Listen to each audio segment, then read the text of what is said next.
মাধ্যমিক ভূগোল, আর সেখানে ম্যাপ পয়েন্টিংগুলো কিন্তু এবিটি টেস্ট পেপার। তো প্রথমে আমরা সেই ম্যাপ পয়েন্টিংগুলো করে নেব।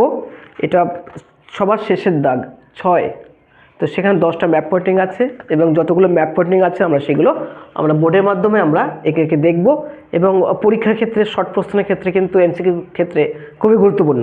ওকে, তাহলে তোরা এক কাজ কর, বল এটা দেখি পম্পা, তুই বল কী কী প্রশ্ন আছে এখানে। প্রথমটা বল কি আছে, পেজ নাম্বারটা কত? পেজ নাম্বারটা 110। 110।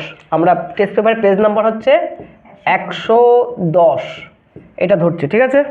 আচ্ছা বলো প্রথমটা কি ছিল? প্রথমটা বিদ্রোহ পর্বত। হ্যাঁ, বিন্ধ্য পর্বত, তাই তো। বিন্ধ্য পর্বতটা হচ্ছে ভারতবর্ষের মাঝ বরাবর, এই যে বিন্ধ্য পর্বত এখান থেকে যাবে, এই যে বিন্ধ্য পর্বত। ওকে, বিন্ধ্য পর্বত, বিন্ধ্য পর্বত হচ্ছে ভারতবর্ষের ওয়াটারশেড বলা হয়, জল বিভাজিকা। উত্তর ভারত আর দক্ষিণ ভারতকে দুভাগে ভাগ করেছে বিন্ধ্য পর্বত, মাঝ বরাবর কিন্তু মোটামুটি চলে গেছে, আরও চলে আসে, বিহার পর্যন্ত এসে গেছে। তো মোটামুটি আমরা এইখানটা দেখাবো, এইখান থেকে নিয়ে মোটামুটি মধ্যপ্রদেশ, গুজরাট থেকে শুরু হয়েছে মধ্যপ্রদেশ বিহার সীমান্ত পর্যন্ত দেখাবো বিন্ধ্য পর্বত। নাম্বার 2, তাহলে লিখে দিই এটা বিন্ধ্য পর্বত, বিন্ধ্য পর্বত। ওকে, নাম্বার 2 কি আছে বল? ভারতের একটি কৃষি উৎপাদক অঞ্চল। ভারতে একটি কৃষি উৎপাদক অঞ্চল। কৃষি উৎপাদক অঞ্চল আমরা ধান বলতে পারি, ধান।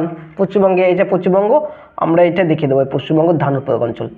এই আছে ভারতে একটি কৃষি উৎপাদক অঞ্চল, মানে এখানে ধান কিন্তু সব থেকে বেশি ধান উৎপন্ন হয় কিন্তু পশ্চিমবঙ্গে। ওকে, ধান উৎপাদন রাজ্য হচ্ছে নাম্বার 1 কে ওয়েস্ট বেঙ্গল, তাই তো। একই বল সোনালি, ধান উৎপাদক হচ্ছে তোর, আমরা যে কোনো ফসল বলতে পারি, ধানের কথা বললাম। নাম্বার 3 নাম্বার কাম্বে উপসাগর। কাম্বে উপসাগর, এইটা হচ্ছে কাম্বে। এই যে গুজরাট, ওকে দেখে নে, এই যে গুজরাট, এখানে সুরাট শহর, এখানে মুম্বাই, আর এই যে এলাকাটাকে বলা হচ্ছে কাম্বে উপসাগর। এখানে নর্মদা নদী পড়েছে, তাপ্তি নদী কিন্তু এখানে পড়েছে। এটা আরব সাগরের ছোট্ট একটা উপসাগর, 3 দিকে কিন্তু স্থল, একদিকে জল, তো একে বলা হচ্ছে কিন্তু উপসাগর। কি বলা হবে এটাকে বল? কাম্বে উপসাগর। সাগরের মতো কিন্তু পুরো সাগর নয়, কাম্বে উপসাগর। আচ্ছা তারপরটা বল? লোকটাক হ্রদ। ইয়েস, লোকটাক হ্রদ। এবার দেখ, লোকটাক হ্রদ হচ্ছে একটা ভাসমান একটা হ্রদ বলতে পারিস। ডান্সিং যে গাধা বা ওখানে হরিণ আছে, হরিণগুলো ওখানে লাফিয়ে বেড়ায়। কেন লাফিয়ে বেড়ায়? লোকটাক হ্রদটা হচ্ছে মণিপুরে, এই যে হচ্ছে ত্রিপুরা, এই যে মণিপুর, তা মণিপুরে এইখানটা কিন্তু লোকটাক হ্রদ বলতে হবে। নামটা লিখে দিচ্ছি আমি, এটা বাংলাদেশের পরে কিন্তু মণিপুর। বর্তমানে এটা নিয়ে খুব একটা সমস্যা চলছে বাংলাদেশের সঙ্গে আমাদের দেশের, তো ওরা বলছে আমাদের দেশটাকে দখল করে নেবে, তো আমরা খুব ভয়তে আছি। তাই এই যে মণিপুরের মধ্যে কী হবে? লোকটাক হ্রদ। লোক বল, লোকটাক হ্রদ, মনে থাকবে। এইটা কি বলতো, লোকটাক হ্রদটা হচ্ছে এটা ভাসমান একটা জায়গা, হ্রদের পর জায়গা, প্রচুর পরিমাণে পেড় আছে, কচুরিপানা পেড় প্রচুর দেখা যায়। মানে এত পরিমাণে পেড় আছে যেগুলো ওখানে যে হরিণগুলো যখন লাফিয়ে বেড়ায় মনে হচ্ছে ডান্সিং হরিণ, ডান্সিং ডিয়ার। হরিণগুলো যখন লাফায় তখন একটু ওয়েভ করে, টোটালটা ওই হ্রদের যে জায়গাগুলো আছে আর কি, হ্রদের ভিতরে কচুরিপানার উপরে হরিণগুলো লাফিয়ে বেড়ায়, এত পরিমাণে পেড় আছে। আচ্ছা তারপরেরটা মৌসিনরাম। তাহলে লোকটাক হ্রদ হচ্ছে মণিপুরে। ওকে, মৌসিনরাম হচ্ছে এই যে মেঘালয়, বাংলাদেশের উপকূলে, এই উপরে, এই যে এটা মেঘালয়, এই মেঘালয়ের মাঝখানে কিন্তু 3টি পর্বত আছে মেঘালয়ের বরাবর, একটা গারো, একটা খাসি, আর একটা জয়ন্তিয়া। এই খাসি পাহাড়ের দিকে ঢালে যেখানে প্রচুর বৃষ্টিপাত হয়, 2টো ঢাল আছে যেখানে, 2টো দিক আছে, এই পাশটায় পাহাড়, তো পাহাড়ের যে ঢালে বৃষ্টিপাত হয় তাকে বলা হচ্ছে মানে মৌসিনরাম। কি বলা হয়? মৌসিনরাম। দেখাতে হবে এখানে মৌকার ময়ৌ সয়সী মৌসিন রাম, পৃথিবীর সব থেকে বেশি বৃষ্টিপাত অঞ্চল মৌসিনরাম। কোন পাহাড় এটা? খাসি পাহাড়। প্রথমে গারো, খাসি, জয়ন্তিয়া। আর খাসি পাহাড়ের অপোজিটে কিন্তু মেঘালয় কিন্তু রয়েছে। মেঘালয় কি রাজধানী, সরি মেঘালয় না, এখানে মেঘালয়ের রাজধানী কি? মেঘালয়ের রাজধানী শিলংটা রয়েছে কিন্তু অপোজিটে। আর এই পাশটা কিন্তু রয়েছে পূর্ব দিকে রয়েছে কিন্তু মৌসিনরাম হচ্ছে কি বললাম? মৌসুমীর নাম, পৃথিবীর সব থেকে বেশি বৃষ্টিপাত হয় এবং ভারতবর্ষের সব থেকে বেশি বৃষ্টিপাত হয়। এটা কোথায় তাহলে হবে? এটা মেঘালয় রাজ্যে। তারপর একটা বল। কাবেরী নদী। কাবেরী নদী দক্ষিণ ভারতের দক্ষিণের গঙ্গা বলা হয় কাবেরী নদী। এই যে দেখ, এই যে তামিলনাড়ু শেষের দিকে, এই শ্রীলঙ্কা এখানে ম্যাপটা রাখা হয়েছে, শ্রীলঙ্কার উপরে তামিলনাড়ু, এই যে একটা কিছুটা উঁচু অঞ্চল দেখ, এখানে খানিকটা উঁচু, তো এই যে উত্থিত অঞ্চলটাকে বলা হচ্ছে কাবেরী অববাহিকা। তাহলে কাবেরী নদী এখান থেকে গিয়ে এখানে পড়েছে। ওকে, এটা হচ্ছে কাবেরী নদী, মনে থাকবে। সবার শেষে দেখে কিন্তু এই যে উত্থিত অংশটাকে বলা হচ্ছে কাবেরী উপত্যকা, তাহলে এটা কাবেরী নদী। বল তারপর একটা কে আছে? ভারতের একটি ম্যানগ্রোভ অরণ্য। ভারতে একটি ম্যানগ্রোভ অরণ্য। ম্যানগ্রোভ মানে কি?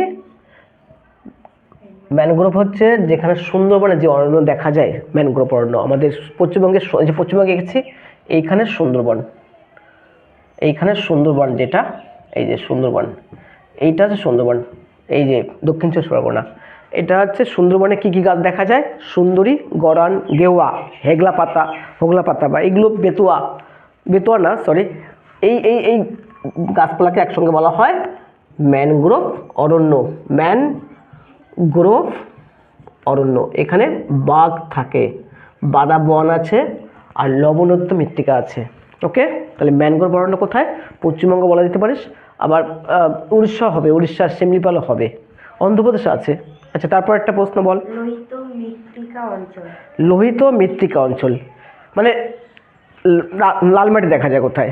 লোহিত মৃত্তিকা মোটামুটি আমাদের সাউথ ইন্ডিয়ার যে উপকূল অঞ্চল, এই অঞ্চলে আমরা মোটামুটি বেশ কিছু অঞ্চল ধরে কিন্তু লোহিত মৃত্তিকা অঞ্চল বলতে পারি।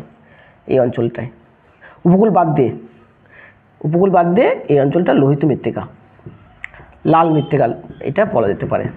আরও আছে, যদিও এটা আমরা দেখিয়ে দিতে পারি। লোহিত মৃত্তিকা, লোহিত, বল সোনালি কি লিখছি বল, কথা বলতে হবে তো। লোহিত মৃত্তিকা, লেখাপড়া, পড়াশোনা, পড়তে হবে, বলতে হবে, শুনতে হবে, দেখতে হবে এবং লিখতে হবে, পড়তে হবে, বলতে হবে, শুনতে হবে। ওকে, তাহলে কি বললাম? এটা লোহিত মৃত্তিকা অঞ্চল। সাউথ ইন্ডিয়া, তামিলনাড়ু, অন্ধ্রপ্রদেশ বা আমাদের উড়িষ্যা কিছুটা দিয়ে, বা সাউথ ইন্ডিয়ার যেসব, এগুলো হচ্ছে লোহিত মৃত্তিকা অঞ্চল। তারপর একটা বল। কাশ্মীর উপত্যকা। কাশ্মীর উপত্যকা হচ্ছে একেবারে এই যে কাশ্মীর একেবারে ভারতবর্ষের উত্তরে। এটা কিন্তু উত্তর দিক, এটা দক্ষিণ, এটা পূর্ব, এটা পশ্চিম। কাশ্মীর উপত্যকা হচ্ছে এই অঞ্চলটা। এইখানে লাদাখের পাশে যে এই লাদাখটা বাদ দিতে হবে। লাদাখের পাশে যে এই যে অঞ্চলটাকে বলা হচ্ছে কাশ্মীর উপত্যকা। ওকে, কাশ্মীর উপত্যকা, ঝিলাম নদী, তারপরে রাভি নদী সব রয়েছে কিন্তু এখানে, সিন্ধুর উপত্যকা অঞ্চলগুলো রয়েছে এখানে। তাহলে কাশ্মীর ভ্যালি বা উপত্যকা। পরেরটা বল, হয়ে গেছে কি? বল আর আছে কি? হ্যাঁ আছে একটা, বল। পোর্ট ব্লেয়ারটা হচ্ছে তোর আন্দামানে। এই দেখ এখানে পোর্ট ব্লেয়ারটা হচ্ছে আন্দামানে। চলে আয়। পোর্ট ব্লেয়ারটা হচ্ছে তোর আন্দামানটা যে ঠিক বাংলাদেশের সোজাসুজি নিচে পড়ে যাবে, এবং চেন্নাইয়ের থেকে এইদিকে এইখানটা আন্দামান, তারপরে মিডিল আন্দামান, আর একটা গ্রেট আন্দামান, তো তারপরে নিকোবর আছে। তো এই আন্দামানের এইখানটায় প্রথম গ্রেট আন্দামান, এইখানটা পোর্ট ব্লেয়ার, প্রথম যে উপর থেকে, ঠিক আছে, মনে থাকবে। উপরে যে বড় আন্দামান, গ্রেট আন্দামান, সেখানে কিন্তু এখানে কী হবে? Port Blair. এটা কিন্তু বলতো ওখানকার রাজধানী প্লাস ওখানকার এয়ারপোর্ট কিন্তু এখানে পোর্ট ব্লেয়ার। ওকে, তাহলে আমরা কিন্তু এখানে 10টা ম্যাপ এঁকে ফেললাম। ওকে, 10টা ম্যাপ এঁকে ফেললাম। তাহলে কী বললাম? প্রথম তো বিন্দু পর্বত, লোহিত মৃত্তিকা অঞ্চল, ধান উৎপাদক অঞ্চল বা একটা কৃষি উৎপাদক অঞ্চল, মৌসিন নাম যেখানে সবচেয়ে বেশি বৃষ্টিপাত হয়, এটা মেঘালয় পড়বে। তারপরে কাবেরী নদী দেখালাম এখানে সাউথ ইন্ডিয়া একেবারে তামিলনাড়ুতে, এই যে যেখানে স্পিত অংশ এখানে গিয়ে আরব সাগর পড়েছে, এটা দেখাতে হবে। কামরূপ উপসাগর কোন নদী পড়েছে? তাপ্তি, নর্মদা, আমরা অন্য ম্যাপে দেখব। এই কাম্বে উপসাগর, এই জায়গাটাকে বলা হচ্ছে কাম্বে উপসাগর। বিন্দু পর্বতটা আগেই বলেছি। আর এটা থর, এটা আঁকিনি, এটা ভারতীয় থর মরুভূমি। যদি বলে ভারতের মরুভূমির নাম লেখো, থর। যদি লাদাখও হবে, লাদাখ হচ্ছে শীতল মরুভূমি। আর কাশ্মীর ভ্যালি, এটা কাশ্মীর ভ্যালি, কাশ্মীর উপত্যকা। জম্মু কাশ্মীর এখন আলাদা, আর লাদাখ আলাদা। এটা হচ্ছে লাদাখ, এটা লাদাখ মরুভূমি বা লাদাখ মালভূমি, কিন্তু শীতল মরুভূমি। আর এটা কাশ্মীর। তাহলে আমরা কি মোটামুটি এখানে এই কত আরেকটা লোকটাক হ্রদ, ম্যানগ্রোভ অরণ্য, পোর্ট ব্লেয়ার, আমরা কিন্তু এগুলো আলোচনা করেছি। তোমরা অবশ্যই প্র্যাকটিস করবে। আর আমরা কি বললাম, লেখাপড়া পড়াশোনা, লিখতে হবে, পড়তে হবে, বলতে হবে, শুনতে হবে। বাড়িতে তুমি কি করবে, একটা ডায়াগ্রাম আঁকবে মোটামুটি এইভাবে, এমন একটা ডায়াগ্রাম এঁকে নেবে। কেমন, এই যে এমন একটা ডায়াগ্রাম এঁকে নেবে মোটামুটি একটা, এঁকে নিয়ে নিজেরা প্র্যাকটিস করার চেষ্টা করবে বা ম্যাপটা আঁকার চেষ্টা করবে। অবশ্যই 3-4 বার প্র্যাকটিস করার পর নিশ্চয়ই পারবে। বা তোমার যে বাড়িতে ম্যাপ আছে, ম্যাপ কিনে নিয়ে আসবে, সেখান থেকে প্র্যাকটিস করবে। ওকে, তাহলে practice makes a man perfect, তোমার বাড়িতে প্র্যাকটিস করবে। ওকে, ঠিক আছে।